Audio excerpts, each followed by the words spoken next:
दंड।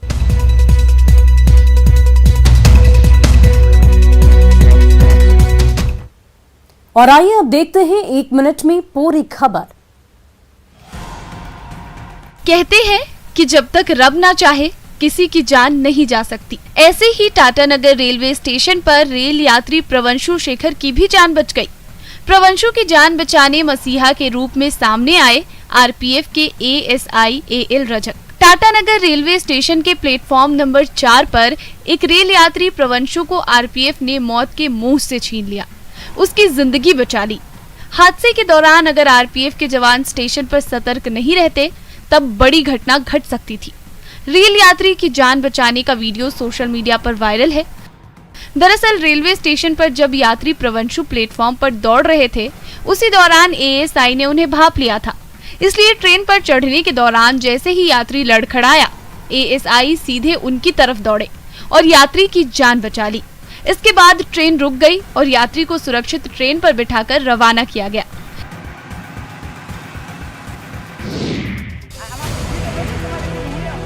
जमुई में प्रेमिका से मिलने गया प्रेमी ग्रामीणों के हत्थे चढ़ गया। दोनों को ग्रामीणों ने शर्मनाक सजा दी। सोशल मीडिया पर वीडियो अपलोड कर बदनाम कर दिया। हालांकि वायरल वीडियो की पुष्टि न्यूज़ 18 नहीं करता। दरअसल प्रेमी जोड़ी गांव के पास ही एक जंगल में मिलने पहुंचे थे। ग्रामीणों ने दोनों को बीच जंगल में ही पकड़ लिया। आपत्तिजनक हालत में पकड़े जाने के बाद ग्रामीणों ने प्रेमी जोड़े को पहले खूंटे से बांध दिया, दोनों को जूते की माला पहना दी और फिर पिटाई का वीडियो भी वायरल कर दिया।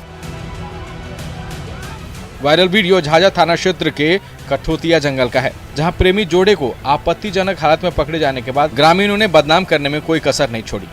घंटों गांव में बंधक बनाकर रखा।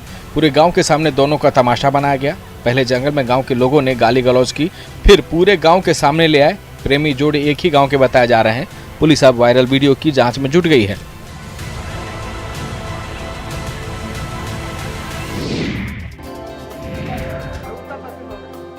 मधुबनी के मलमल गांव में प्रेम प्रसंग को गांव वालों ने शादी का रंग दे दिया। पंचायत ने प्रेमी युगल की शादी का फरमान जारी करते हुए गांव के मंदिर में दोनों की शादी करवा दी। दरअसल दोनों के बीच कुछ सालों से प्रेम प्रसंग चल रहा था, जिसकी खबर लड़की के घर वालों को बिल्कुल भी नहीं थी। घर वाले बेटी की शादी तय कर चुके थे। 11 मई को लड़की की शादी होने वाली थी। घर में तैयारियां चल रही थी। इस बीच लड़की से मिलने लड़का उसके गांव पहुंचा, जहां दोनों को रंगे हाथ लड़की के मां ने देख लिया। फिर तो पूरे इलाके में ये बात आग की तरह फैल गई। जहां लड़की की शादी तय हुई थी, उन्होंने शादी से इनकार कर दिया, जिसके बाद लड़की के घर वालों ने पंचायत बुलवाया। लड़की के परिजनों ने अपनी बेटी के प्रेम के खिलाफ पंचायत में शिकायत की और इसके पंचों ने प्रेमी युगल को शादी के बंधन में बांधने का फरमान सुना दिया। पंचायत के फैसले पर अमल करते हुए दोनों पक्ष के लोगों ने गांव के मंदिर में प्रेमी युगल की शादी करवा दी।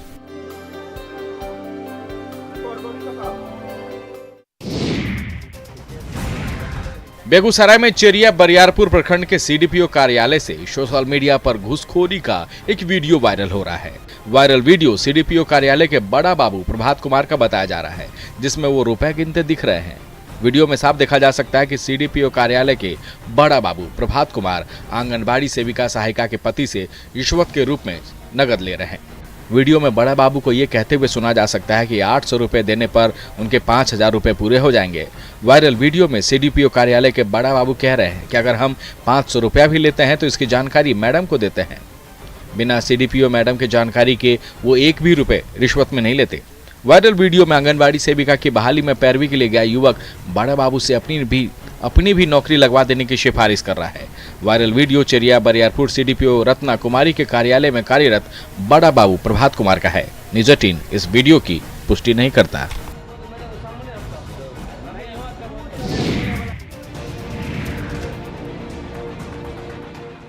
गढ़वा में बारात में फोड़े गए पटाखों से लगी आग से टेंट और खलिहान जलकर राख हो गए। केतार थाना क्षेत्र के हुरका गांव की यह घटना है, जहां गांव में कांडी थाना के काशनगांव गांव से बारात आई थी। इस दौरान द्वार पूजा के समय फोड़े गए पटाखे से निकली चिंगारी से खलिहान में आग लग गई। वहीं बारातियों के रुकने के लिए लगाए गए टेंट में भी आग लग गई। जब तक लोग समझ पाते तब तक आग ने विकराल रूप ले लिया। खलिहान में रखे करीब 400 बोझा अरहर जलकर खाक हो गया।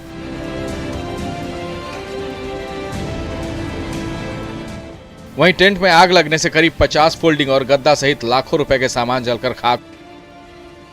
आग की लपटें इतनी तेज थी कि 11 केवी के बिजली के तार भी जल गए। ग्रामीणों की सूझबूझ से आग पर काबू पाया गया। बाद में इसकी जानकारी प्रशासनिक पदाधिकारियों को दी गई।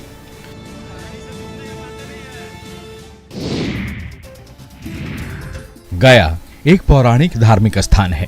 यहाँ के धर्म स्थलों को देखने के लिए देश और विदेश से लोग आते हैं। सालों भर यहाँ तीर्थ यात्रियों का आना जाना लगा रहता है।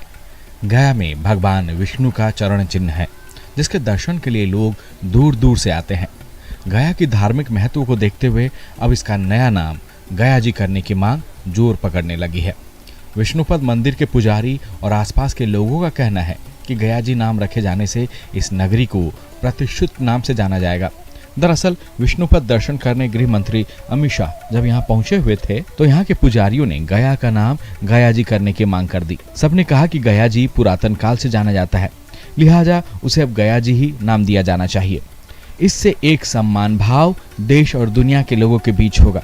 वहीं देश के अन्य तीर्थ स्थानों की तरह गया को भी सारी सुविधाएं मुहैया कराए जाने की मांग गृह मंत्री के सामने रखी गई।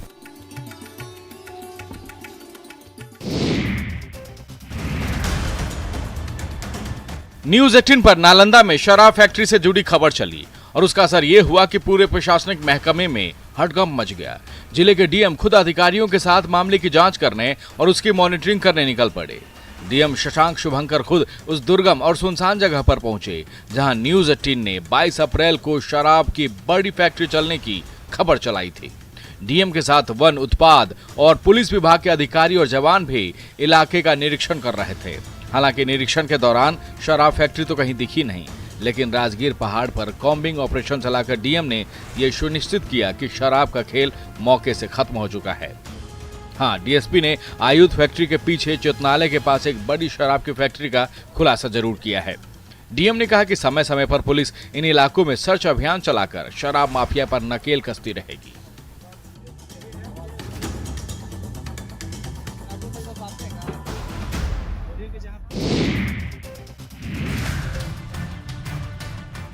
अचानक आई तेज आंधी और बारिश ने कटिहार के ग्रामीण इलाकों तक भारी तबाही मचाई है। तेज आंधी के कारण यहाँ के सैकड़ों घर के छप्पर उड़ गए, सैकड़ों पेड़ टूटकर जमीन पर बिखर गए। निर्माणाधीन और स्थायी मकान भी तेज हवा से जमीन पर आ गिरे। कई कच्चे मकान के छत तो 50 मीटर दूर जाकर गिर पड़े। ग्रामीण क्षेत्रों में आंधी बारिश से ज्यादा तबाही हुई है। पहले आई आंधी और उसके बाद पानी ने जिले के कई इलाकों में कोहराम मचा दिया।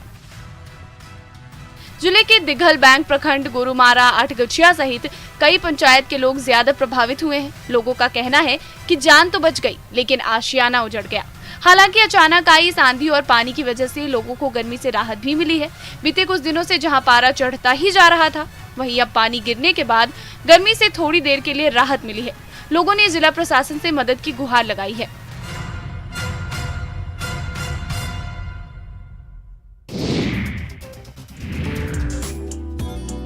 पटना के गंगा घाटों पर मुफ्त में युवाओं को तैराकी की ट्रेनिंग दी जा रही है। साथ ही जो ट्रेनिंग दे रहे हैं वो नेशनल प्लेयर हैं और युवाओं को तैराकी सिखाते सिखाते खुद भी प्रैक्टिस कर रहे हैं। मुफ्त में गंगा घाटों पर युवाओं को तैराकी सिखाने के पीछे 2 वजह है। पहली ये कि नेशनल लेवल के प्लेयर होने के बावजूद पैसों की इतनी किल्लत है कि किसी स्विमिंग पूल में जाकर ये प्रैक्टिस नहीं कर सकते, इसलिए गंगा में गोते लगाने आ जाते हैं। दूसरी वजह यह है कि गंगा नदी में अक्सर डूबने की खबरें खूब आती हैं। गंगा घाटों पर नहाने आने वाले दर्जनों लोग डूब जाते हैं। ऐसे लोगों को घाट पर बैठे युवा तैराकी ना जानने के कारण नहीं बचा पाते हैं। इसलिए युवाओं को तैराकी की ट्रेनिंग देकर लोगों की जिंदगी बचाना भी मकसद है। नेशनल लेवल के तैराक गौरव का कहना है कि अभियान को चलाने का मुख्य उद्देश्य लोगों को डूबने से बचाना है। इसी दोनों वजह से गंगा घाट पर दर्जनों युवाओं के साथ रोज ये तैराक गंगा में गोते लगाते रहते हैं।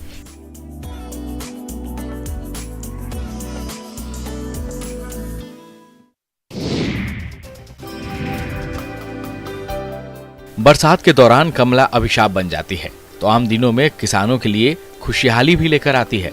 मधुबनी के जयनगर के आसपास के किसानों के लिए ऐसी ही खुशहाली लेकर हर साल कमला नदी आती है, जिससे किसानों के चेहरे खिल उठते हैं। बरसात के मौसम में कहर बरपाने वाली कमला नदी की रेतीली मिट्टी इन दिनों वरदान साबित हो रही है। कमला नदी से निकलने वाली इन रेतीली मिट्टी पर हरी सब्जियां और मौसमी फल जैसे खीरा और तरबूज बड़े आराम से उगा रहे हैं। कमला नदी में पानी गर्मी के मौसम में सूख जाते हैं, लेकिन नदी की रेतीली मिट्टी में नमी की वजह से आसपास के किसान नदी में ही मौसमी सब्जी, मौसमी फल उगाते हैं। बड़े पैमाने पर ही कमला नदी के रेत पर किसान सब्जियां और फल उगाकर मुनाफा भी कमाते हैं। फल और सब्जियां उगाने के लिए कमला नदी की रेतीली जमीन ही किसानों के लिए मुफीद होती है। कमला नदी की रेतीली मिट्टी पर सब्जी और फल उगाने का ये सिलसिला सालों से चलता आ रहा है।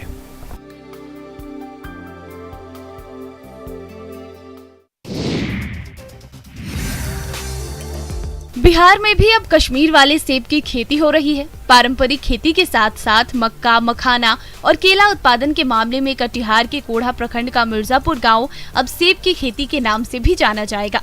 कटिहार के खेतों में सेब की खेती करने के प्रयास को सराहा जा रहा है। कोढ़ा मिर्जापुर के किसान मनोज कुमार सिंह ने कृषि विभाग से रियायती दर पर 300 सेब के पेड़ लिए थे।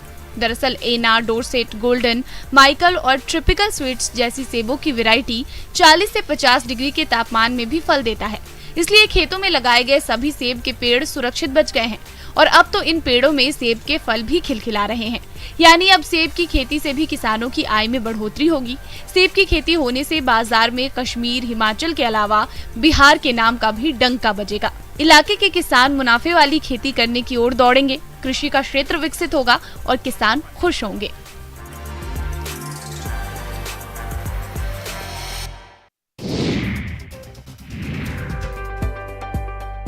दरभंगा शहर और उसके आसपास चाय वाले अनुराग रंजन जाना पहचाना नाम बन गया है। चाय वाले अनुराग रंजन पंजाब के बीटेक के साथ साथ डिप्लोमा भी कर चुके हैं। बीटेक के बाद अनुराग ने जिस काम को अपना प्रोफेशन चुना है, उसने उन्हें सुर्खियों में लाकर खड़ा कर दिया है। डॉक्टर के बेटे और बीटेक होने के बावजूद अनुराग रंजन ने चाय की दुकान खोली, दरभंगा के भटियारी सराय मोहल्ले में। ऐसा भी नहीं है कि आम चाय वाले की तरह नौकरी नहीं मिलने से चाय की दुकान खोलने का इन्होंने रास्ता चुना, बल्कि नौकरी करने से बेहतर ये खुद का बिजनेस चलाना चाहते हैं। 28,000 रुपए महीने की सैलरी छोड़कर चाय वाले अनुराग चाय दुकान चला रहे हैं। चाय वाले अनुराग की दुकान पर 17 किस्मों की चाय मिल जाएंगे और हर चाय उतनी ही लाजवाब। चूंकि भटियारी सराय मोहल्ले में शिक्षण संस्थान ज्यादा है, इसलिए इनके ज्यादातर ग्राहक स्टूडेंट्स ही हैं। बीटेक चाय वाले अनुराग अपने प्रोफेशन से संतुष्ट हैं।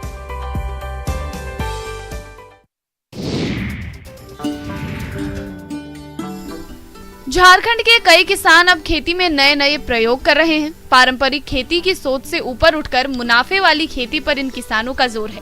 रांची के नगरी प्रखंड के एक ऐसे ही किसान परिवार हैं, जिन्होंने मुनाफे वाली खेती पर फोकस किया। किसान परिवार का फोकस गुलाब की खेती पर ज्यादा हुआ। कभी सब्जी और दूसरे फसल पर आत्मनिर्भर इस किसान परिवार ने कम मुनाफे से तंग आकर नई शुरुआत की। गुलाब की खेती कर रहे ये किसान मालामाल हो रहे हैं।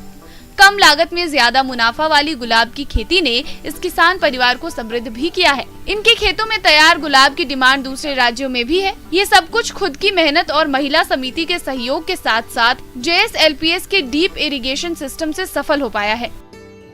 इलाके के दूसरे किसानों के लिए भी गुलाब की खेती करने वाले किसान नजीर बन गए हैं। कई और भी किसानों का ध्यान इस ओर गया है।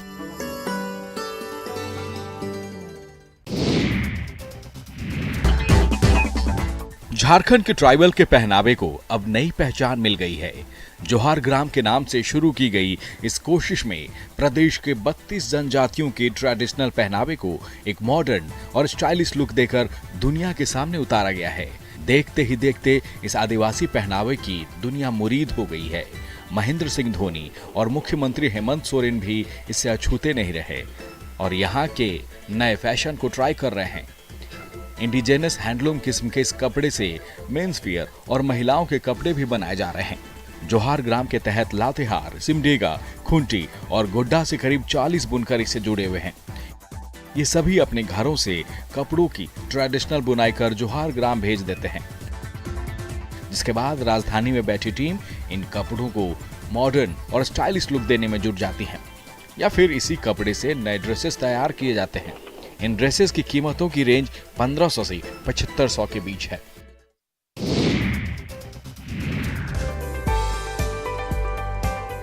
अपने पहले दीक्षांत समारोह के लिए सासाराम का गोपाल नारायण सिंह विश्वविद्यालय पूरी तरह सज धज कर तैयार था। विश्वविद्यालय के प्रथम दीक्षांत समारोह में जिन सफल छात्रों को सम्मानित किया जाना था वे बेहद खुश लग रहे थे। छात्र और छात्राएं पारंपरिक परिधान में नजर आईं। दीक्षांत समारोह में केसरिया पगड़ी में बेटियां बेहद जच रही थीं। सभी के चेहरे पर सम्मान पाने की खुशी थी।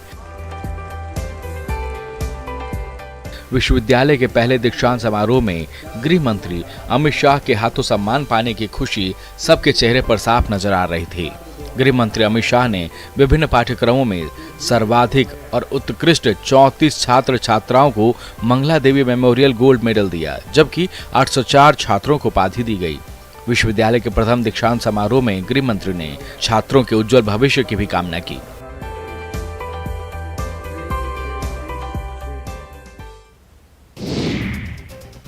और फिलहाल के लिए इस बुलेटिन में इतना ही। आप बने रहे न्यूज़ 18 बिहार झारखंड के साथ।